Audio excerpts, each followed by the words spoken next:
Hello friends, आप सभी का आपके यूट्यूब चैनल पे स्वागत है। और आज इस वीडियो में हम बात करने जा रहे हैं बिहार एसएससी के द्वारा यहाँ पर स्टेनोग्राफर का जो फॉर्म निकाला गया है उसका आप ऑनलाइन फॉर्म कैसे भर सकते हैं, आज इस वीडियो में बात करने वाले हैं। तो चलिए वीडियो को शुरू करते हैं बिना कोई देरी के। अगर आपको फुल नोटिफिकेशंस का वीडियो समझना है तो मैंने उसका वीडियो बना के रख दिया है, आप जाके हमारे चैनल पे जाके चेक कर सकते हैं। अब देखिए, आपको डिस्क्रिप्शन में लिंक मिलेगा जहाँ पे आप डायरेक्टली पेज ऑनलाइन का ऑप्शन जो होगा वो ओपन हो जाएगा। तो आपके सामने कुछ इस प्रकार का पेज रहेगा।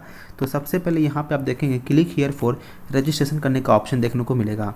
आपको क्लिक हियर फॉर रजिस्ट्रेशन के ऊपर क्लिक करना है।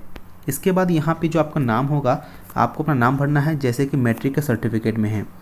इसके बाद आपका जेंडर बताना है, आपके मेल हैं, फीमेल है या ट्रांसजेंडर हैं। इसके बाद आपका डोमिसाइल बताना कि बिहार के निवासी हैं या नहीं हैं।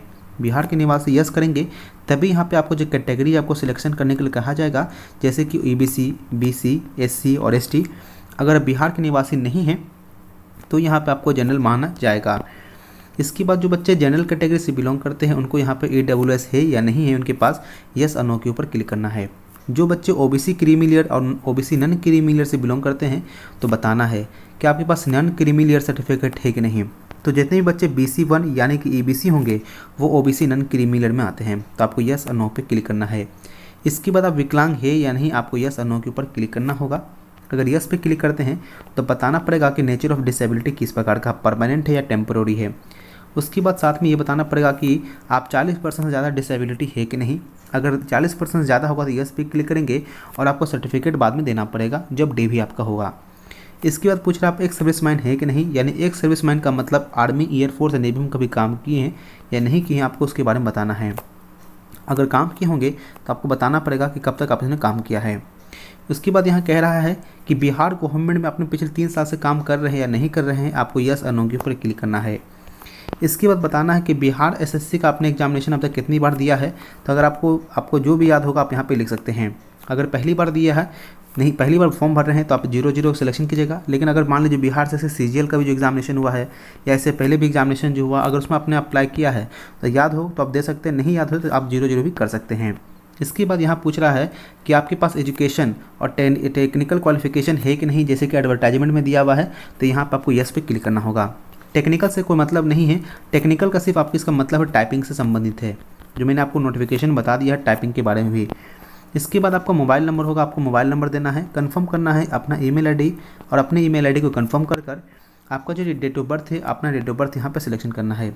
इसके बाद यहाँ पे आपका एज कैलकुलेट होगा। इस कैप्चा कोड को यहाँ पे फिलअप करना है और यहाँ पर सेव एंड नेक्स्ट का जो ऑप्शन है आपको इसके ऊपर क्लिक करना है।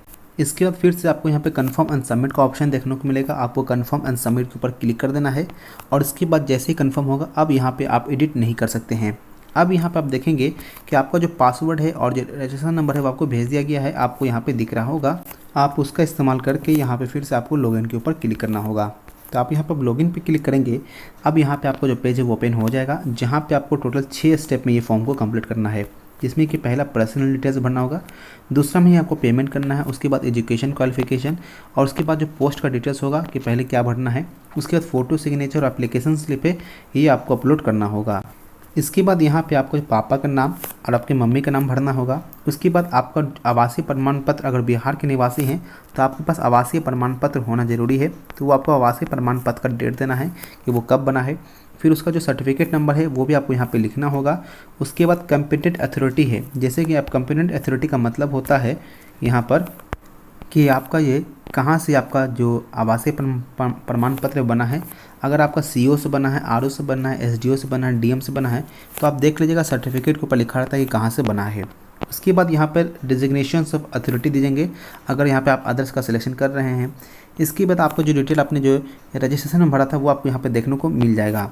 इसके बाद आप नीचे आएंगे तो यहाँ से आपसे पूछा जाएगा कि आप फ्रीडम फाइटर के पोता पोती या नाती नातनी है कि नहीं, आपको यस और नो के ऊपर क्लिक करना है।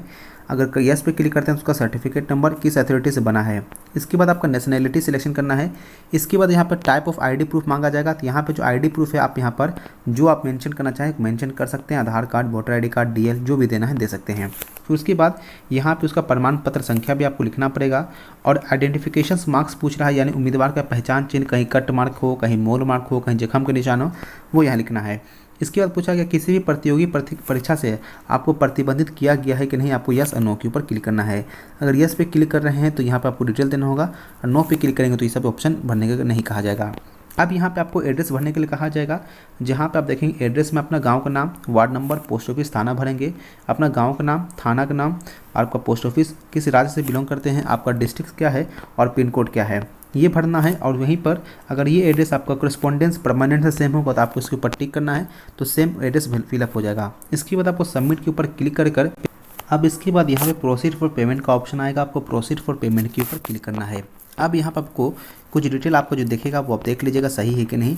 इसके बाद यहाँ पे ऑप्शन आएगा ICICI बैंक का और SBI का, तो यानी आप जिस माध्यम से पेमेंट करना चाहे करें।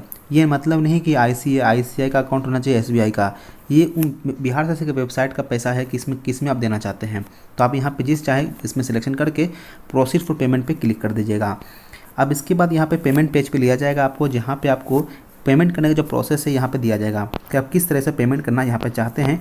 तो यहाँ पे आप डेबिट कार्ड से करना चाहते हैं, क्रेडिट कार्ड से करना चाहते हैं, या यहाँ पर आप UPI के माध्यम से करना चाहते हैं। तो जिस भी माध्यम से पेमेंट करना हो आप यहाँ पे पेमेंट पे कंप्लीट करेंगे। पेमेंट कंप्लीट करते ही अब यहाँ पे जो क्वालिफिकेशंस के लिए कहा जाएगा भरने के लिए, तो यहाँ पे 10th और 12th का आपको भरना होगा, जिसमें कि 10th में सबसे पहले बताएगा कि सब्जेक्ट कौन सा आपका था। तो जो सब्जेक्ट आपका जो आया होगा वो भरना है। अगर आपको ये सब्जेक्ट नहीं लिखना तो आप यहाँ पे ऑल सब्जेक्ट्स भी लिख सकते हैं, या सब्जेक्ट का नाम लिखना तो सब्जेक्ट्स का नाम भी लिख सकते हैं। उसके बाद किस यूनिवर्सिटी या बोर्ड से पास की है मैट्रिक वो लिखना है। इसके बाद पासिंग ईयर का भी वो लिखना है, और जो सर्टिफिकेट नंबर है या मार्कशीट नंबर है आप यहाँ पे लिख सकते हैं। इसके बाद यहाँ पे आपको जो इंटर का जो क्वालिफिकेशन होगा आपको इंटर का यहाँ पे डिटेल भरना है, जैसे सब्जेक्ट्स कौन सा था, किस बोर्ड से पास की हैं, कब पास की हैं, और उसका मार्कशीट नंबर क्या था वो आपको भरना होगा। ध्यान रखिएगा जो बच्चे इस पर 12th किए हैं वो इस फॉर्म का अप्लाई कर सकते हैं, और साथ में जो बच्चे ITI पास किए हैं लेकिन उनके पास 12th का डिग्री नहीं है तो भी बच्चे इस फॉर्म को अप्लाई कर सकते हैं। और जो डिप्लोमा वाले हैं यानी पॉलिटेक्निक वाले हैं वो भी इस फॉर्म का अप्लाई कर सकते हैं। जहाँ पे 12th का डिटेल होगा वहाँ पे आपको सिलेक्शन करना पड़ेगा ITI या डिप्लोमा है। तो इसके बाद यहाँ पे आपको नेक्स्ट पे जाना होगा, जहाँ पे आपको फ़ोटो और सिग्नेचर अपलोड करने के लिए कहा जाएगा। तो फ़ोटो आपको ध्यान रखना है 20 से 50 KB का साइज़ का होना चाहिए, और यहाँ पे 1 महीने से पुराना का नहीं होना चाहिए, और JPG फॉर्मेट में। उसके बाद आपको जो सिग्नेचर होगा हिंदी और इंग्लिश दोनों में लगेगा, जो कि आपका 10 से 20 KB के बीच का साइज़ होना चाहिए, और साथ में JPG फॉर्मेट में होना चाहिए। और उसका जो पिक्सल है 200x60 का आपका ये ध्यान रखना हो, आपका ये होना चाहिए। इन सभी को अपलोड करने के बाद आपको यहाँ पे पोस्ट का सिलेक्शन करने के लिए कहा जाएगा। अगर पोस्ट का सिलेक्शन करने की बात करते हैं तो आप नोटिफिकेशन में जाकर देखेंगे तो यहाँ पे 2 प्रकार का वैकेंसी निकाला गया है। एक अनुदेशक है जो कि आशुलेखन जो, और एक आशुलिपिक है। ये 2 अलग अलग प्रकार के वैकेंसी है। आपको इस दोनों में सिलेक्शन करना पड़ेगा कि आपका क्वालिफिकेशन तो दोनों में इंटर ही मांगा है, लेकिन यहाँ पे जो टाइपिंग जो है वो यहाँ पे अलग अलग मांगा है। जैसे कि आशुलेखन की बात करते हैं, इसमें आपका 80 वर्ड पर मिनट आपका स्टेनो होना चाहिए, 35 वर्ड पर मिनट इंग्लिश में टाइपिंग, और 30 वर्ड पर मिनट इंग्लिश में हिंदी में टाइपिंग।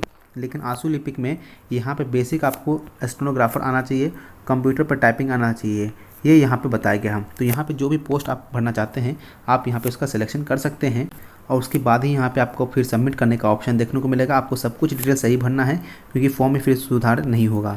सबमिट करते ही यहाँ पे आपका एप्लीकेशन फॉर्म कंप्लीट हो जाएगा, और आपको प्रिंट एप्लीकेशन का ऑप्शन मिल जाएगा। आप प्रिंट करके अपने पास रख लेंगे, इसको कहीं भेजने की ज़रूरत नहीं है। इस प्रकार से जो फॉर्म है आपका आसानी से फिलअप हो जाएगा। अगर प्रॉब्लम हो रहा है फॉर्म भरने में तो कमेंट करके पूछेगा, मैं आपको उसका जवाब जरूर दूंगा। आशा करता हूँ ये वीडियो समझ में आ गया होगा कैसे फॉर्म भरना है। मिलेंगे जल्दी नेक्स्ट वीडियो में। Thank you for watching this video.